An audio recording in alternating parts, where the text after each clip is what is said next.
President Trump's nominee to replace Federal Reserve Chair Jerome Powell is on Capitol Hill this morning. Kevin Warsh is facing questions from Senate lawmakers about his views on inflation and interest rates in the U.S. The Republican Senator Tom Tillis gave his reasoning for why he won't vote in favor of Warsh.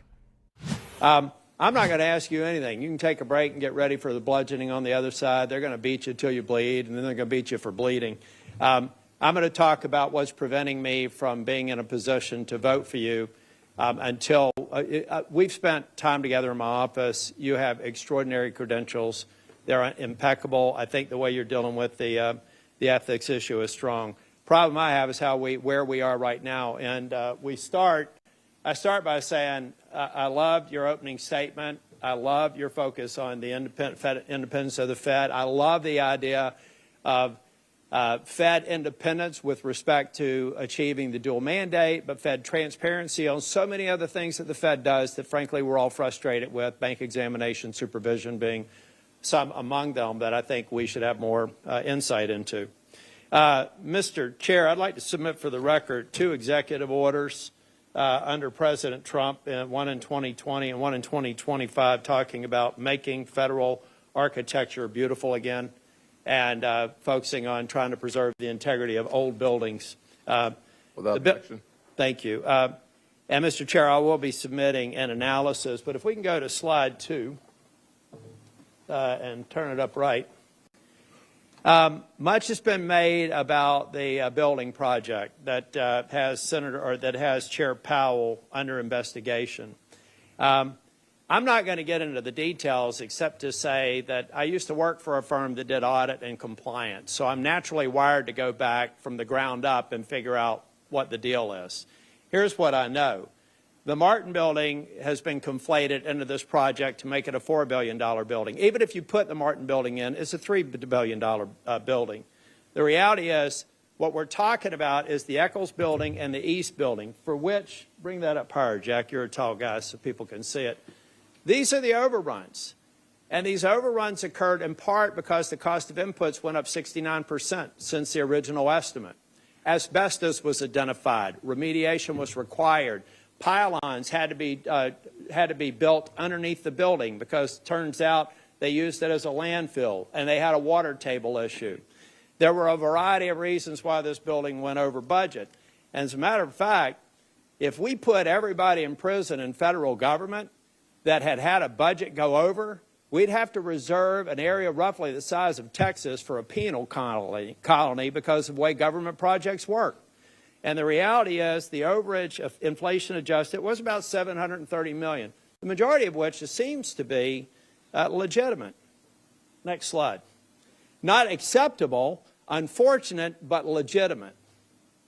Now, what I've really got a problem with, and we're talking about Fed independence. By the way, I think you're going to be independent. You have to be. You got to convince 11 other people to vote with you, at least a majority. It's a consensus organization. You try to get the majority to. Most of these votes are 11-1. So if anybody thinks the president can appoint somebody and you unilaterally can control things, you're going to be an unsuccessful chair, if history is any guide, and you've served under some of the best. So I know you're going to do it right. The problem that I have here is that we had some U.S. attorney with a dream, or assistant U.S. attorney, thinking it would be cute to bring Chair Powell under an investigation just a few months before the position was going to be open. This happened this year. Normal course and speed. Here's how it works at the Fed. May the 15th, the term would have expired. We'd be having this hearing. You'd be getting confirmed. Custom also suggests that the sitting chair, even though he has 2 years left on his term, would have exited.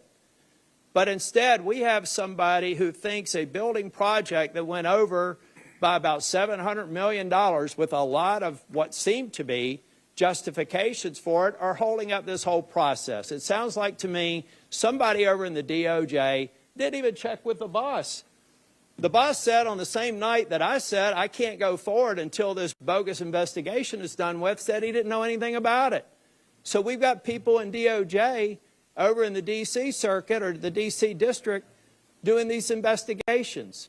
We have got to end this investigation. Big DOJ didn't know about it. The president didn't know about it. Let's get rid of this investigation so I can support your confirmation. Mr. Warsh, the only thing I've found the least bit odd about you is you've never watched an episode of Seinfeld. You've spent so much time at being a rock-solid economist that you're not even taking time away for a little laugh like that. I look forward to supporting your nomination, and I look forward to this investigation being taken down. If the chair wants to have all of our subcommittees start looking at capital expenditure projects for the agencies that we're overseeing, I think that's a great idea. And I'd like to be on a committee specifically drilling down on this analysis. If somebody can prove me wrong, I'd be happy to make a criminal referral. And that was Republican Senator Tom Tillis giving his reasoning for why he won't vote, at least right now, in support of Fed Chair nominee Kevin Warsh. I want to bring in CBS News Money Watch correspondent Kelly O'Grady, who is joining me right now. And Kelly, I know you have been monitoring the hearing so far in front of the Senate Banking Committee. And what are you hearing?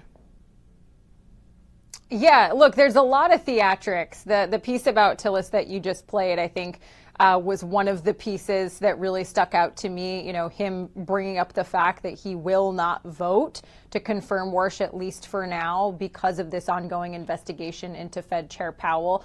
I think he made with very, very strong vigor, you know, why he feels that way. I also want to give a shout out to Jack, his intern or staff, right? Who was holding up the aides. Yeah. I was like, no one has as much pressure on them right now as that poor Seriously. kid, but he did beautifully. The other two things, though, that really stuck out to me. So Senator Warren, of course, she's on the Senate Banking Committee. She really pushed Warsh on his finances. So he has roughly, to quote her, $100 million that would need to be divested. This is an agreement that he has come to with the Ethics Council in his time being interviewed for the Federal Reserve, that he would, you know, get rid of those funds. But she wanted him to clarify, which based on his agreement with the Ethics Council, he does not need to. But she wanted clarity on whether any of that money is currently invested with President Trump's companies that are associated with him or his family, any Chinese companies, any investments related to Jeffrey Epstein. He kept maintaining that he will divest the money if and when he is confirmed, and that's an agreement that he's come to with the Ethics Council. There was a lot of tension going back and forth. That's why I say theatrics, as it tends to be the case in hearings like this. The other thing that really stood out to me, Mugo, is the question of whether Kevin Warsh would be an independent Fed chair. Remember, the Federal Reserve is supposed to make monetary decisions, monetary policy decisions, independent from any political influence, regardless of what administration is in power. The president has said that he really wants interest rates lowered. And a couple of different folks in the questioning have pointed out that Kevin Warsh used to be what we call a hawk in the economy world, which is essentially that he would be for raising interest rates or keeping interest rates high, and that he has since moved more towards what we like to call a dove, which is if you want to lower interest rates. And so I think, you know, what we've heard from Warsh is he's going to make the decision based on what he feels is right. And remember, he only has one vote. There's you know, a number of folks that are voting on that committee that makes those interest rate decisions. All right, Kelly O'Grady, thank you so much for joining us. Appreciate you helping us break that down.